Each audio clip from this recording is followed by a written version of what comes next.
Hello, everyone. Thank you for joining us today. We will get started in a few moments. Just going to let folks get into the webinar since I just opened it up.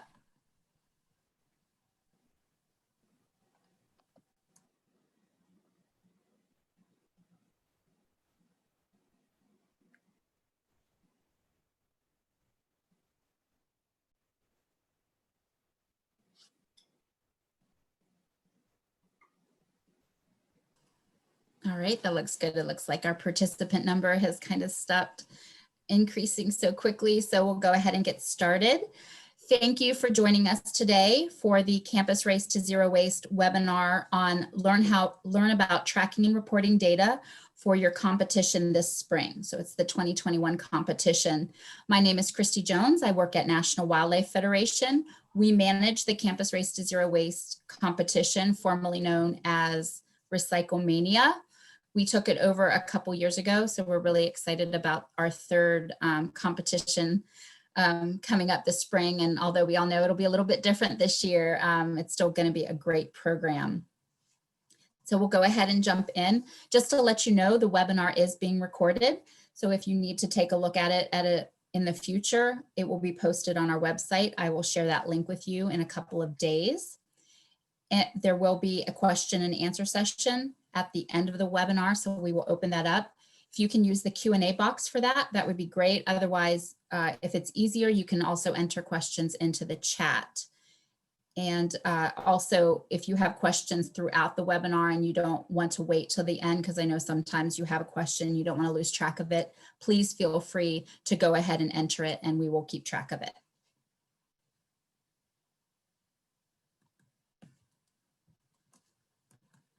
All right, so for today's agenda, we will review key deadlines for the upcoming competition.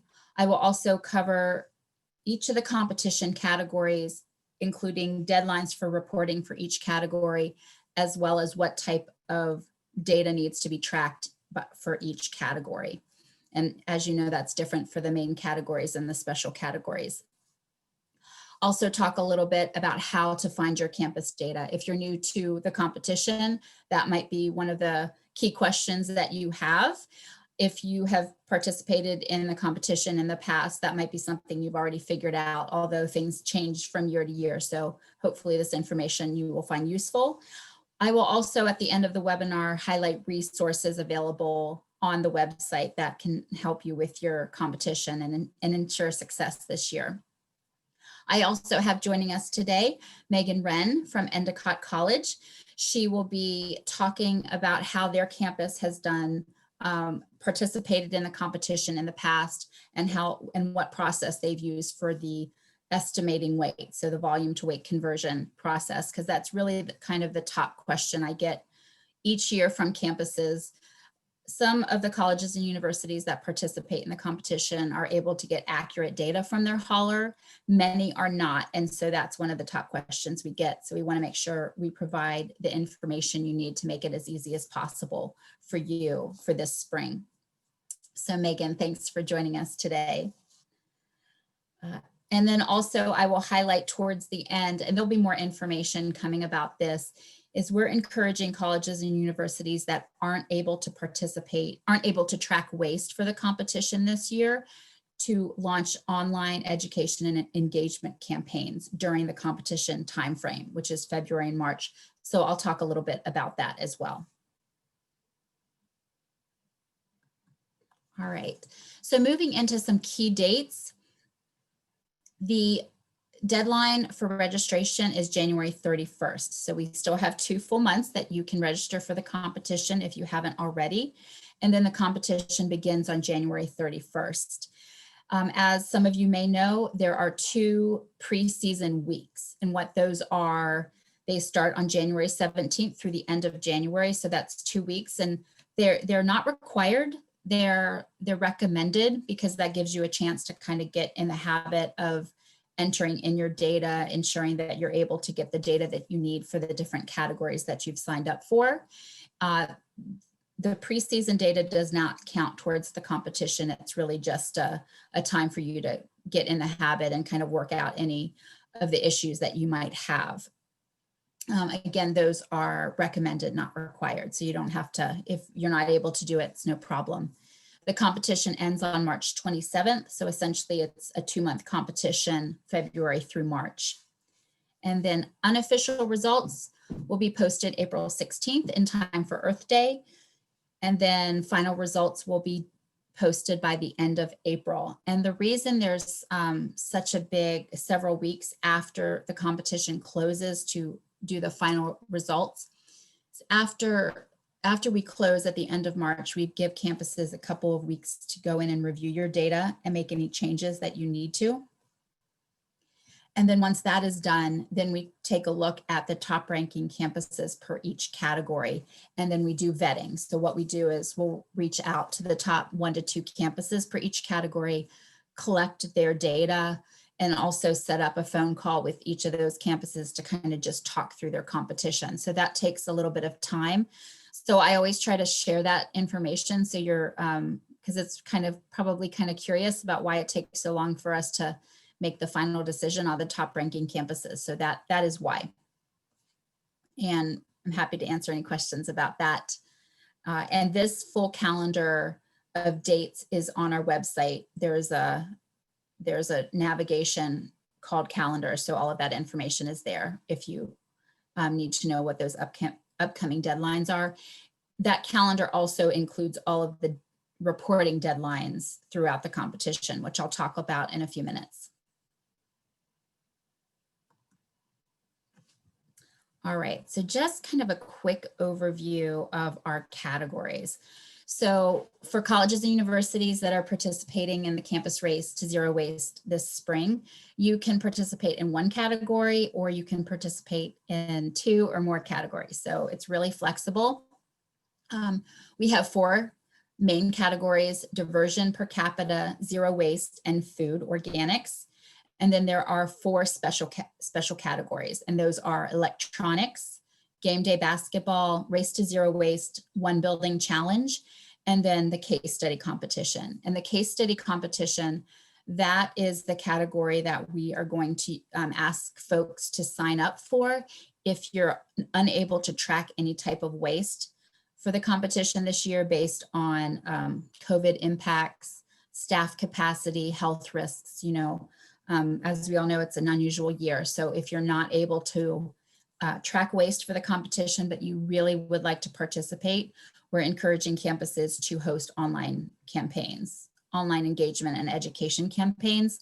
And if you choose to do that, you can sign up for the case study competition. That's just our way of making sure that you're an official registrant of the competition, and we can keep track of you and get you the resources that you need.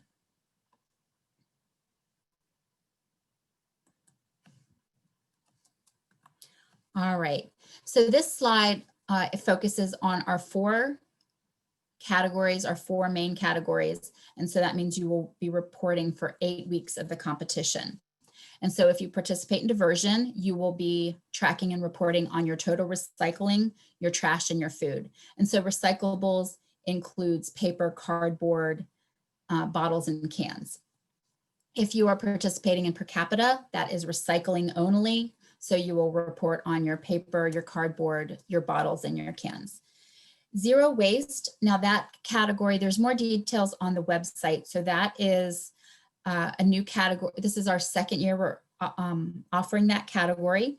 You will report on recycling, trash, food organics, and materials for reuse. And that will be for 3 campus buildings. And we will ask you what types of buildings those are when you sign up, when you register for the competition and you start filling out your report. So that is not a campus-wide zero waste category. That is 3 main campus buildings. Also for that category, this category, as well as the race to zero waste 1 building challenge, typically we require a waste audit as part of those categories.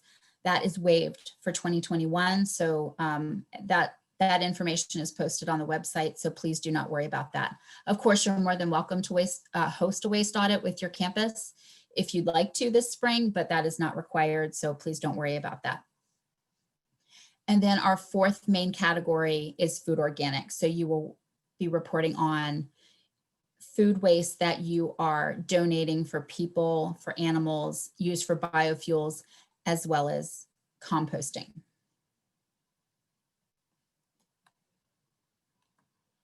All right, so this is kind of a second slide for our main categories, just talking about the materials that are accepted and not accepted. So as I mentioned, for recyclables, we're looking at paper, cardboard, cans and bottles, and food organics for the diversion and the food organic and zero waste categories. And so your food organics, we will be asking you to report on your total composting and any food waste that is going for donation or used for biofuels.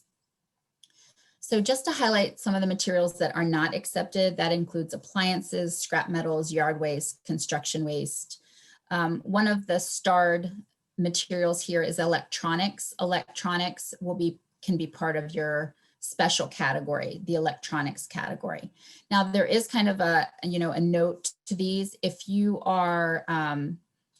collect, maybe, for example, small appliances in your electronics collection, that is completely fine. This is more like large appliances, scrap metals, that type of thing. So if you are hosting an electronics recycling collection on your campus and there are items, there's items that you collect normally that are on this list, that's no problem. If you have any questions, I'm happy to answer those about that too as well.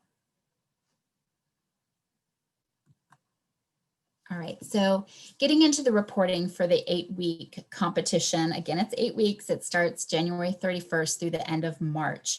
And we ask campuses to report every week. And so the way it will work, you will track 1 week is Sunday through Saturday, and then you will report your data the following Wednesday. And then I will review that data and I will update those numbers. And then we will have kind of online postings like good data by the following Friday. So if that makes sense. So the first week of the competition, all of the data for rankings will be updated that following Friday. Now, if you, we ask the campuses submit by that following Wednesday, close of business. However, whenever you submit your report, I will review it and I will verify it and it will get updated in the system. So don't feel like if you miss that Wednesday deadline that your data is not going to be not going to be accepted and your ranking's not going to be updated. That's not the case at all. We just set those deadlines to kind of have a goal to aim for, so we can, when we post everything by Friday, we kind of have a fairly accurate ranking of campuses. So you can look at those for the different categories. Also, one thing about reporting, we do give 2 weeks once the competition closes for you to go and take a look at your data and make any changes that you need. However, if you realize that you've made a mistake and you've already completed and submitted your report, just let me know. I'm happy to go in, turn it back to draft so you can make changes and then we can review it and accept it again. Let me see, I have a couple of questions. Oh, okay. Oh, there's some comments in the chat. Great. Thanks for sharing that. Oh, and also there's a calendar on our website that includes all of the dates for week 1, week 2, week 3, and so on, and the reporting deadlines. And each week during the competition, I will send an email out. I think I do it on Fridays.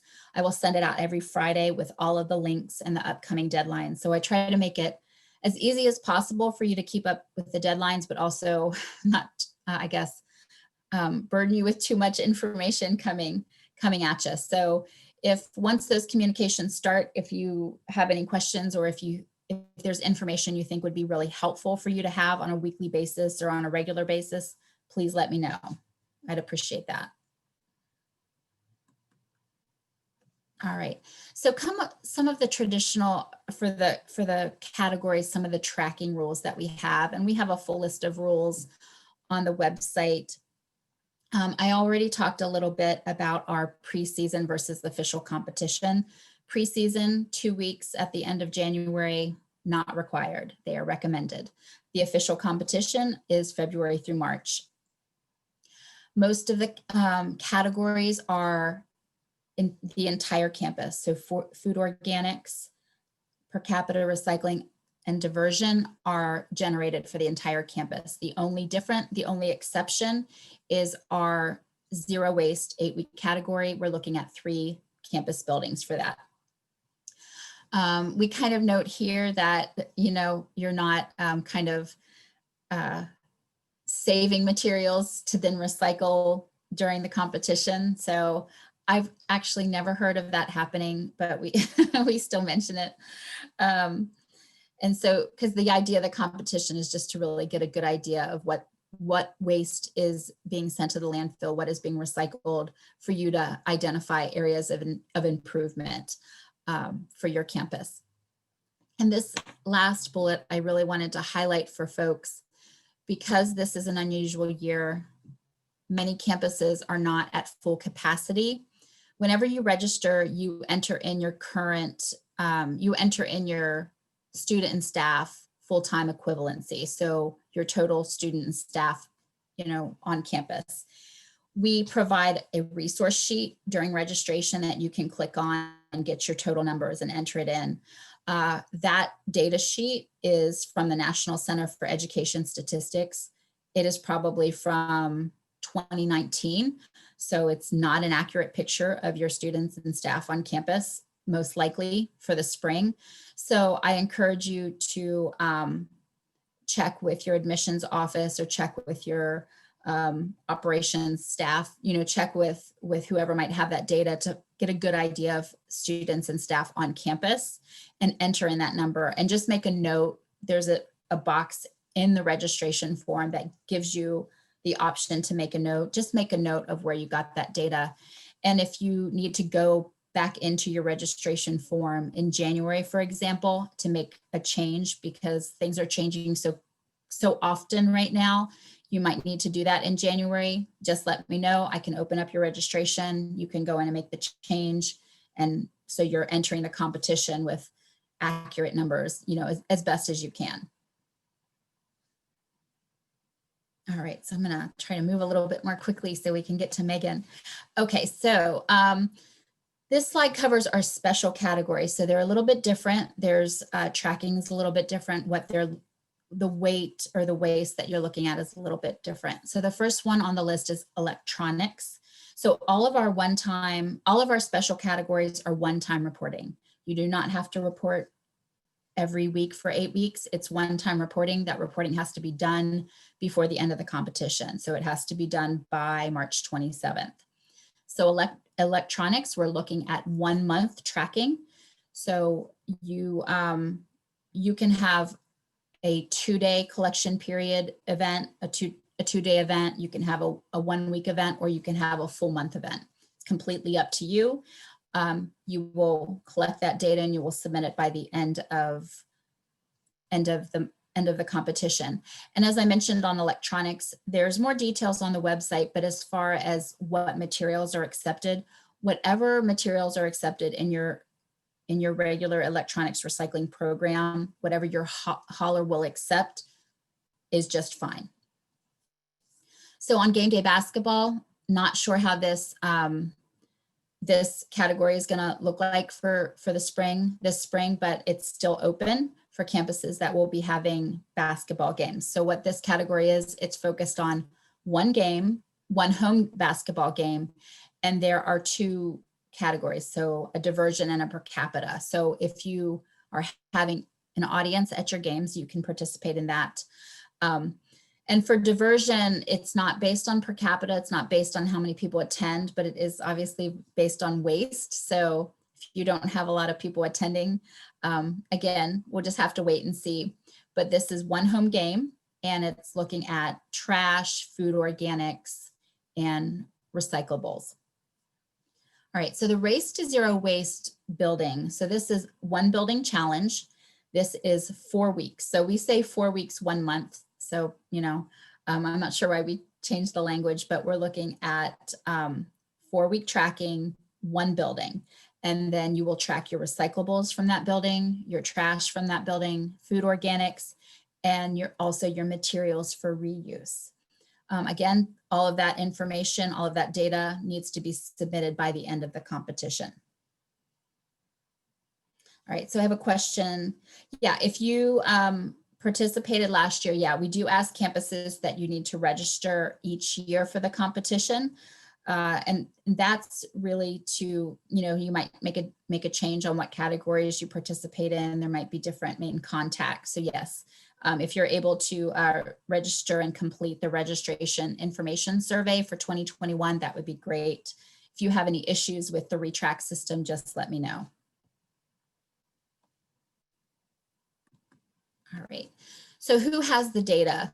For campuses that have participated in the past, you probably figured this out, but this is probably one of the most important things that you want to kind of figure out before the competition begins. So find out who has the data. If it's not in your department, if you're not housed in facilities, check around to identify where that data comes from. And is it actual data from your hauler, or do you need to do volume to weight estimates? And we'll get into that a little bit. So one piece of advice I really encourage campuses is to let your hauler know that you're participating in this competition. They might not be able to be flexible and provide you the data on a weekly basis, but you won't know until you try. So I would definitely let them know that you're participating and what some of the requirements are of the competition, and see if they can help you out. But we kind of build in these deadlines in that 2 weeks after the competition officially closes to give some flexibility for schools that aren't able to get data weekly on a regular basis.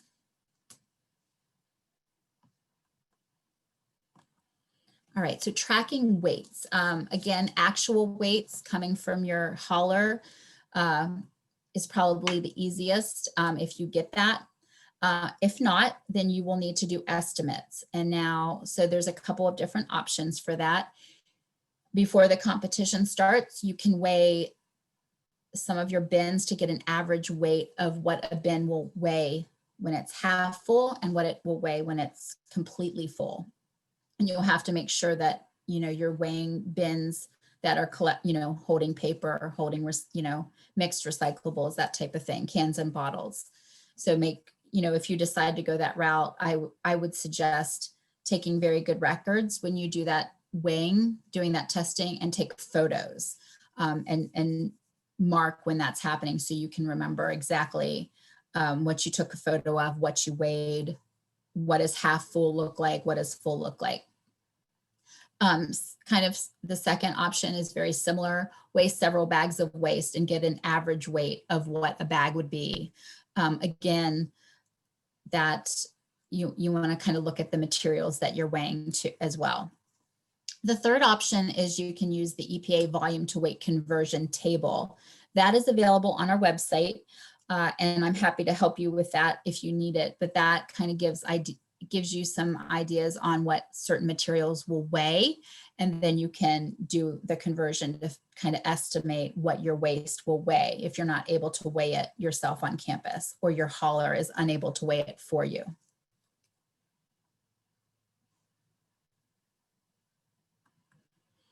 All right. So going into how to submit a report, if you are into the retracks, so to register for the competition, you will create and log into retrack. If you're not familiar with retrack, there is a link on the website. And so you will sign in, you will create an account, and then you will fill out the registration survey. And then once you do that, once the competition opens, that's where your reports will be. So every week you'll see week 1 report, week 2 report, and so on. One thing to just remember when you're doing these reports, if it's not complete, make sure you go to the bottom and save it. So save it as a draft, save it as complete, but be sure to save it so you don't lose any of your data. You don't want to have to do it again. All right, so this is just what it'll look like. This obviously would not say demo school, it would say your school. So once you go into retrack, you'll click on your school. This is the screen. This is how your reports will look. So when you're ready to click on competition week 1, you'll click new and you'll fill in your data. And again, you can click it, you can save it as a draft, or you can save it as complete, in which case I will get it and I'll take a look at it and verify it, and then it will update on the website. This is an example of a weekly reporting form. So it's pretty straightforward, I hope. So it'll just ask if you do, this is for recyclables, commingled, source separated, and then you'll enter in your weight as pounds. All right. One other option I wanted to highlight here is you have the option within Retrack to set a peer group. And what that means is if you have a group of campuses that you would like to see how you compare with them, like how you are doing within that group of schools, it could be, it could be states, schools in your state, schools in your region, other similar type schools in the whole US, whatever that peer group, whatever you think your peer group is, this is an option. So I encourage you to use that because it helps you kind of see how you measure up to some of your partners. All right, so just the last few slides. So how to view national results. So if you are participating in the 8-week categories, diversion, per capita, and food organics, there are real-time ranking reports for those 3 categories. So if you go to the website, you click on scoreboard and you click on, it'll say 2021 results. So you can click on 2021 results and you will see where your school ranks in that list. And then once the competition closes, we will update the website with a lot more different reports. So you can look at your ranking by state, by athletic conference. So there's a lot more detailed reports once the competition closes, as well as the special category reports as well. All right, so this is just an example of a ranking report. If you're interested in looking at your school profile, you can go under the scoreboard section, click on your state, and then click on your campus. And you will be able to then take a look at the details for your own campus. And here is an example of what that campus profile page looks like.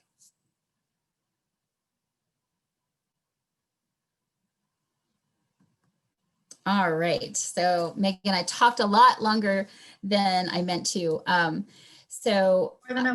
Yeah, so I will pass it over to Megan. Megan Wren is the Sustainability Coordinator at Endicott College. So Megan, thank you so much for joining us today. So I will pass it over to you so you can kind of share your best practices and the process on how you all do your estimates for the competition. Great. All right. Thanks, Christy, for having me, and hi, everyone.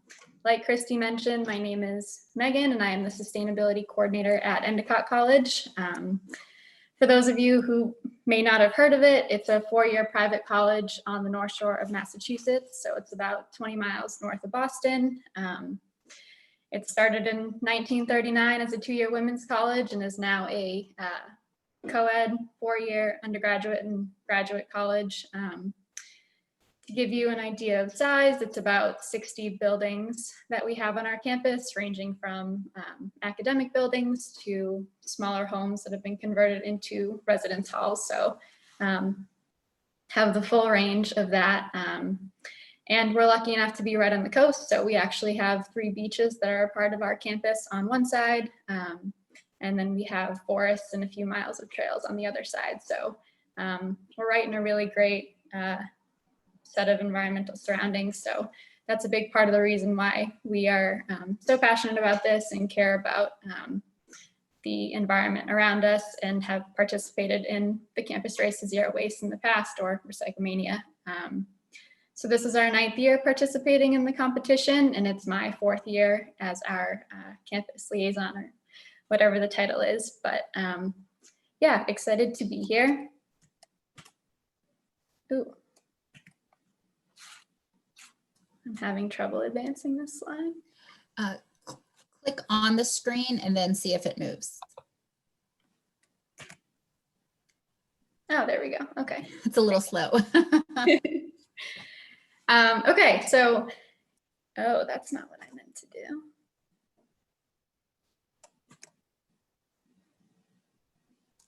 You need to go back up. Yeah, I need to go to the last one. going in the wrong direction. Okay, here we go. Great. Yeah, so this year we're actually doing it a little bit different. So we changed waste haulers, and so our data collection process is going to look a little different, and we're going to have actual weights to work with for trash and recycling. Our new waste hauler has a truck that has scales on it, so we'll be getting our weekly reports with actual weights. So going to be changing it up, but up until this year, we did do volume to weight conversions for collecting data. So I'm just going to walk you through that process quickly and show you what I've used in the past, and then hopefully it will be helpful to see an example in action. Can you go to the next slide if possible, please? Great. So the first step is to make sure you have the most up-to-date service schedule and that this reflects collection during the 8 weeks. You probably have this in your waste contract, and maybe you've made some changes in the past but are aware of what those changes were. So you should know which dumpsters are being emptied on which days and how many times a week those are emptied. And then you should also know the sizes of the dumpsters on your campus. So for example, at Endicott, we have everything from 2 yards to 10 yards, and pretty much everything in between in traditional dumpsters.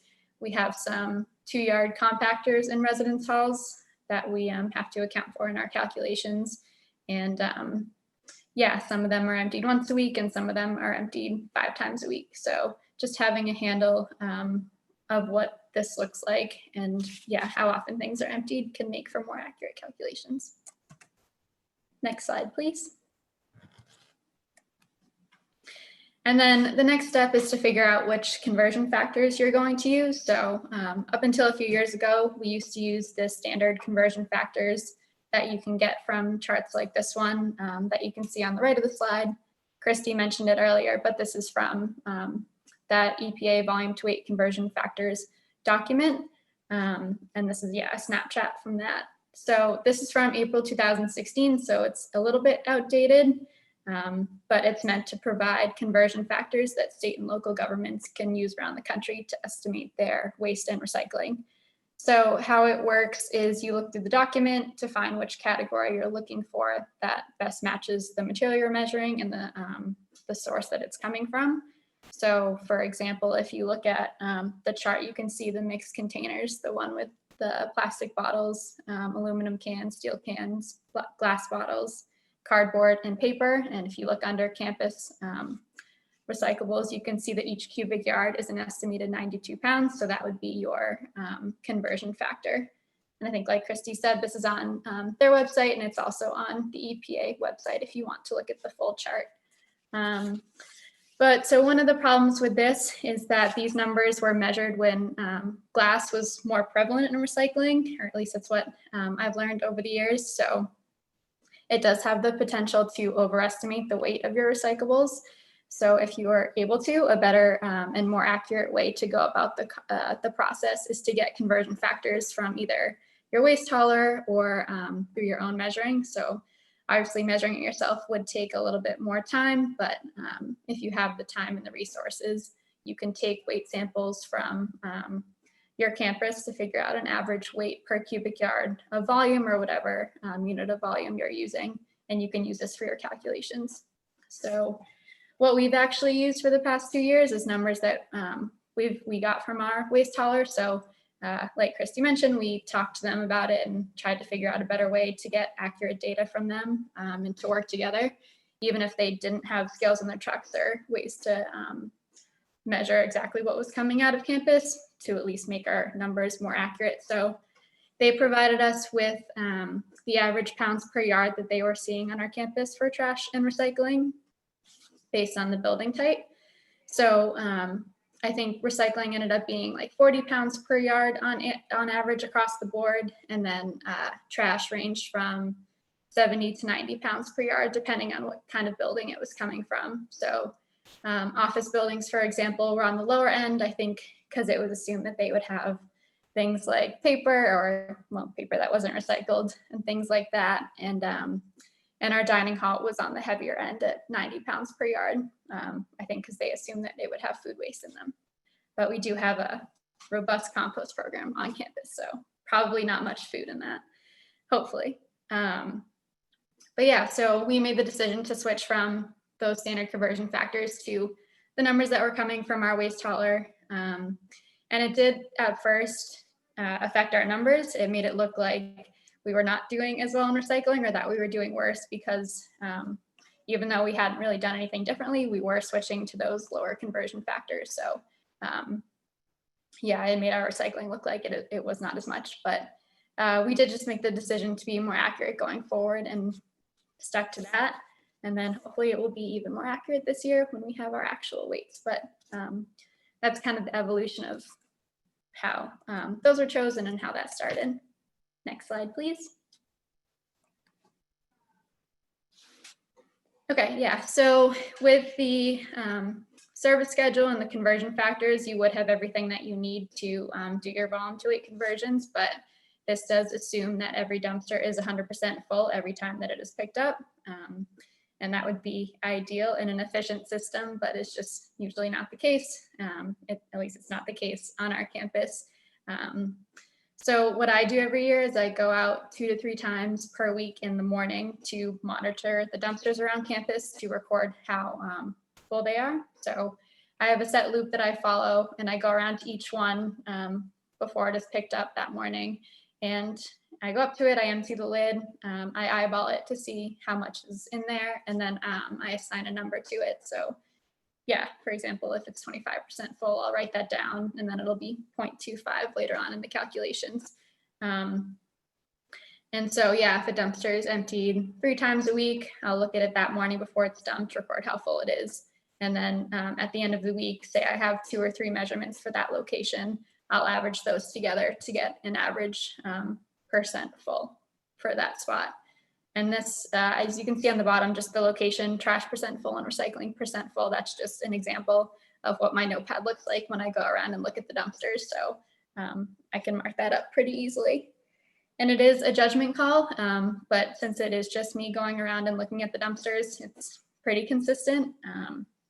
And it at least gives a better idea than just assuming every dumpster is 100% full before it's picked up. Next slide, please.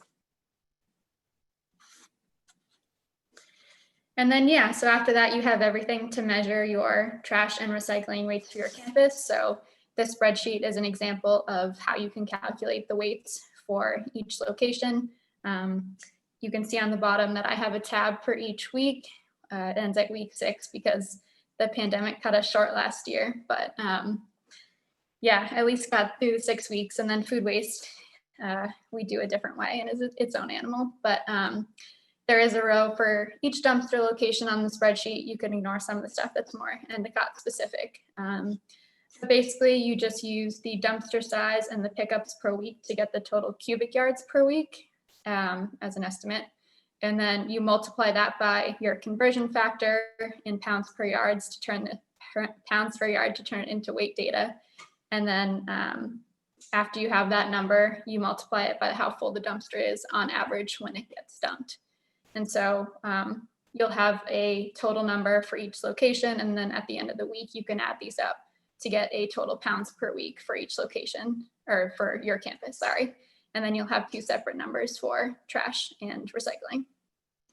And obviously this method would be easier for a campus that is smaller and you are able to go around and eyeball each of your dumpsters, and it would be a lot harder for a larger campus, but depending on different resources that you have, or maybe you have students hanging around or others that can help, hopefully it can be adapted no matter where you are and what you're working with.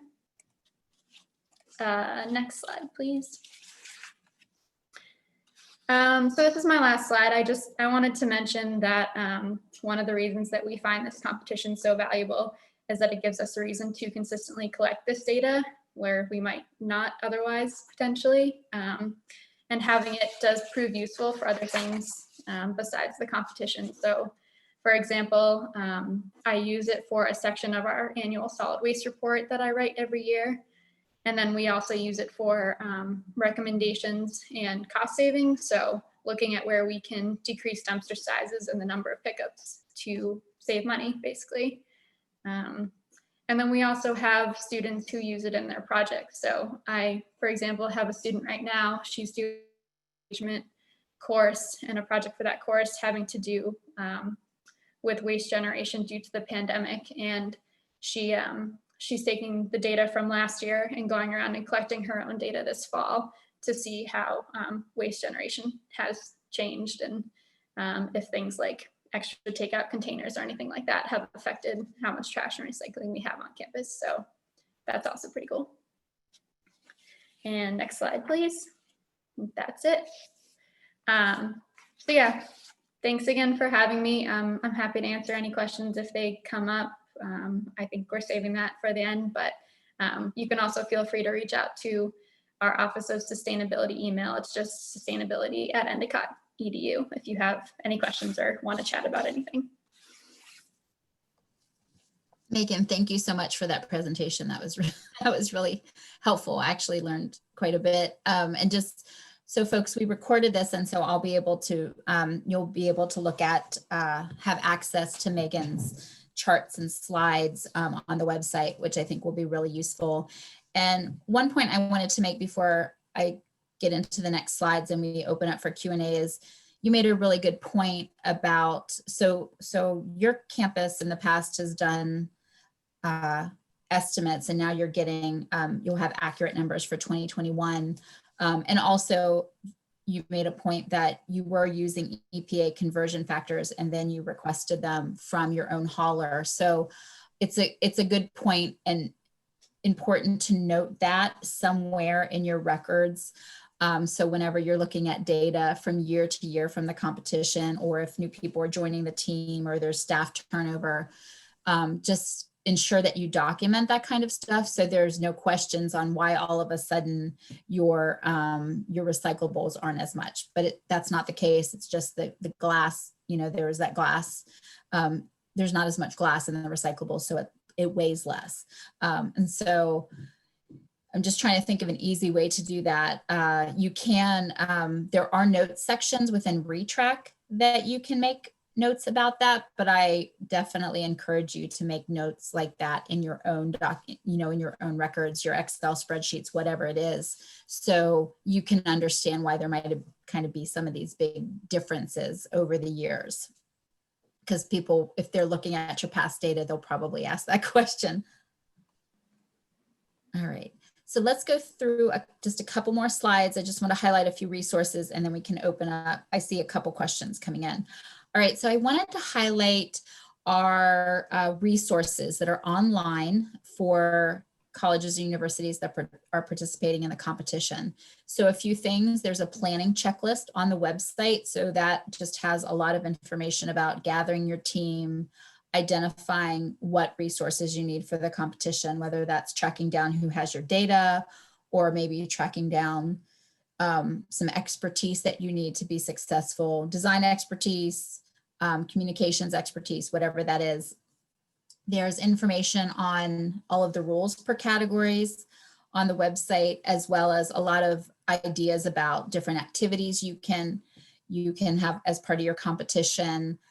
We have a new logo. Our new name and our new logo, all of the new logos are on the website. So please feel free to download those. There is one logo that says Campus Race to Zero Waste, formerly Recyclemania. So I highlighted that in a webinar a couple months ago as a way to help with rebranding for you. Campuses that have, participated in Recyclemania for several years might, there'll be challenges with shifting from Recyclemania to Campus Race to Zero Waste. So we want to make that as easy as possible for you. So there is a logo that says formerly Recyclemania. You can also use both logos. You can use Recyclemania and Campus Race if you think that's helpful. Also, just remind folks, we have a case study section on our website. So there's a lot of great information and ideas there as well. A couple specific resources. In September, we launched, National Wildlife Federation launched a new guide. It's called Stemming the Tide. It focuses on plastic pollution and how campuses are addressing plastic pollution. Now, it's a wonderful guide. It has information about what the plastic pollution problem is. It talks about the impacts on wildlife and humans. It also includes individual actions for people to take, and then also campus-wide actions that campuses can take around purchasing, recycling, that type of thing.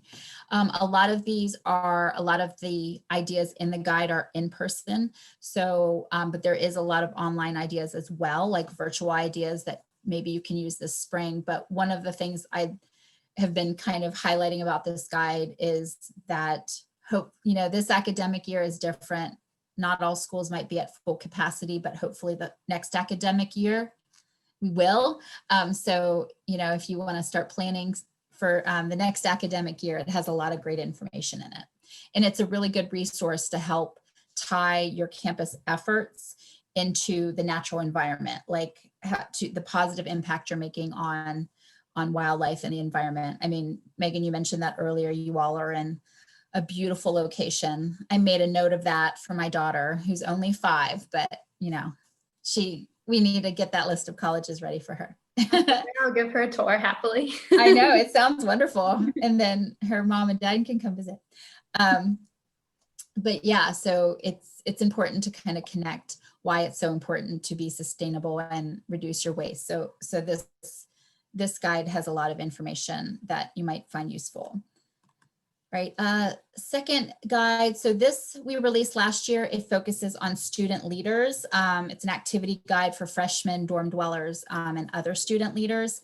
There was a question in the chat about how students are engaged with waste audits and the competition. There's a lot of information in this guide on how students can be engaged. We also have a complete student resources section on our website to highlight ways that students can be part of your team, help with the audits, help with the tracking of data, maybe help with the design or the social media campaigns to keep the campus up to date about the competition and how well you're doing, or challenge them to do better, whatever it is. So there's a lot of opportunity for students to be participants and be active team members with the competition. All right. Okay, so this is the last thing I wanted to mention. So for this year, for the 2021 competition, we are aware that many schools may not be able to track their waste for different reasons, maybe capacity, health reasons related to COVID. So what we're asking is that colleges and universities that are unable to kind of participate in that traditional way is to launch education, online education and engagement campaigns during the February-March timeframe, competition timeframe. We are putting together a resource guide. I'm hoping it'll be online by next week. And what that guide will be is just a lot of different campaign ideas, tools, and resources for you to take a look at to organize a 2-month campaign or even a 2-week campaign. It's really just a way for you to participate with the Campus Race to Zero Waste, but also to kind of keep your campus community up to date on your sustainability efforts, specifically around waste, and just keep them engaged during a time where not everybody's on campus and they're not doing, getting together in person and kind of networking, that type of thing. So that guide should be ready by next week. I will share that with all the community as well as everybody that's on this webinar. And if you have other ideas, please let us know because we can add them to the guide. But if that is your situation, you're not able to track waste for the competition, but still want to engage with us, go ahead and register and choose case study competition. And that way we can keep track of you. We will also have more webinars available to participate in for the spring 2021 semester. And again, just another highlight for Stemming the Tide. It's a really good resource when you start planning for the next academic year. All right, this is just a couple of our partners that help us be successful. So I always want to highlight them. ASHE, the College and University Recycling Coalition, Kirk, Food Recovery Network, APA, which is Leadership in Educational Facilities, Keep California Beautiful, and of course the International Coastal Cleanup that we will be partnering with for next fall's cleanup for 2021. All right, and so here's our information, our contact information. And I do have a couple questions, so let me check on these. And please, if you have questions, go ahead and enter them into the Q&A box, or the chat box would be fine too.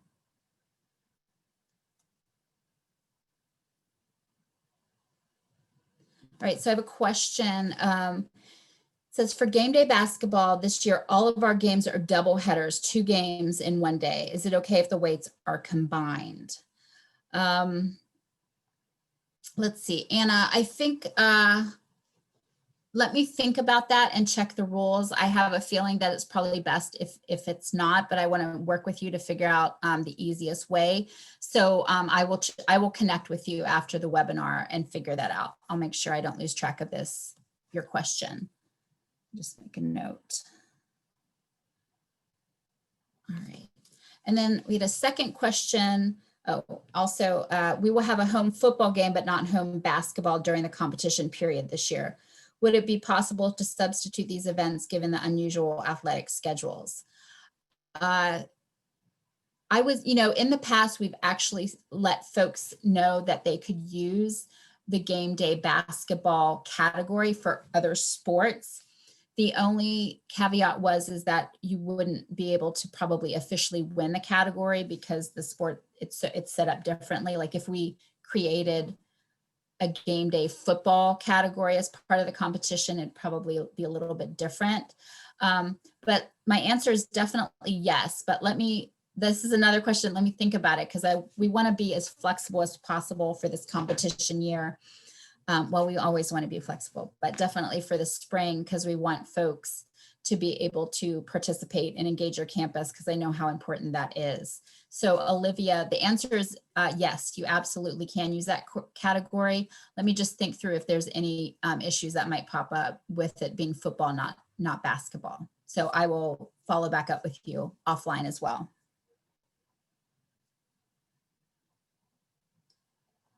All right. And one other question so there's a question in the chat about how students are engaged during the audit and the weeks. And I know, Megan, you had mentioned a couple of ways your students are engaged, so a couple of things I just want to kind of say again is that students should definitely be part of the competition teams. You should bring them on as early as possible. They can be part of the review, the tracking and reporting of the data in the competition. We have a lot of students in ReTrack that are doing that. They are doing kind of the daily audits, walking the campus and making notes about bins, whether they're full, half full, making comments on contamination.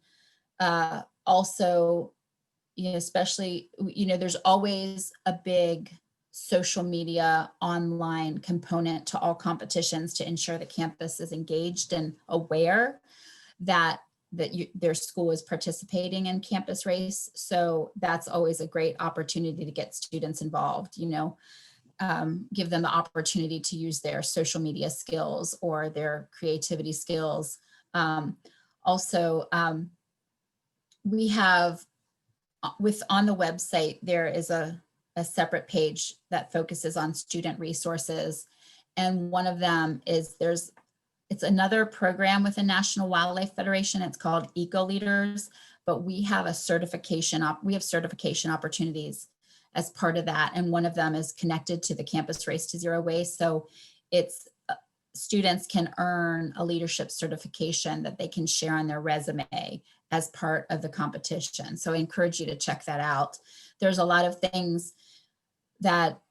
skills involved in launching a successful competition, leadership skills that students, not just students, but students and staff, we all need to kind of use and improve upon to be successful. So project management, budgeting, problem solving, communications. So our Eco Leaders program has set up a certification to earn a badge for Campus Race. And so we highlight some of the different leadership skills involved and help students kind of work through those. So I encourage you to check that out. I will put that in the chat. Let me see, it's under, let's see. I'm going to do that right here.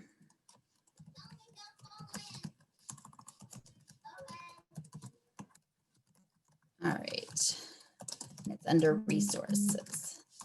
All right. And Megan, I wanted to also give you the opportunity I know you mentioned a couple different ways that your students were involved in your competition. I didn't know if there was anything else you wanted to highlight. Yeah, I mean, like you said, we've had students who help go around and collect data in the past. We do put on a good amount of events every year. So some in February, some in March. Last year, we did some new ones. We did a mugshot campaign day, which I think is highlighted on the Campus Race website. But we went around and we made one of those frames that says wanted reusable mugs on it. And we went around and took pictures of students and faculty who had a reusable coffee mug or reusable water bottle. And we put those all over our social media just to like give them kudos for doing that. And then we did a box breakdown competition at one point. So we set up a boxing ring and 2 students would go into the ring and race to see who could break down a cardboard box the fastest, just to raise awareness about breaking down boxes before you recycle them. And yeah, we have a lot of student volunteers who help with, we've done game day hockey in the past. So we've done basketball and hockey, but I think last year we did a hockey game just because it fit in with the schedule better. And we had students go around and give surveys to some of the people sitting in the audience and did some trivia and things like that. So all sorts of ways to get them involved. All right, I like that boxing ring. That's a good one. Yeah, people got on the ground and it got very intense. All right. Well, I don't see any other questions coming through, but I do, Anna and Olivia that submitted questions. I will follow up with you later today or tomorrow about your questions to make sure I get those answered. And I just encourage folks to go ahead and register for the competition.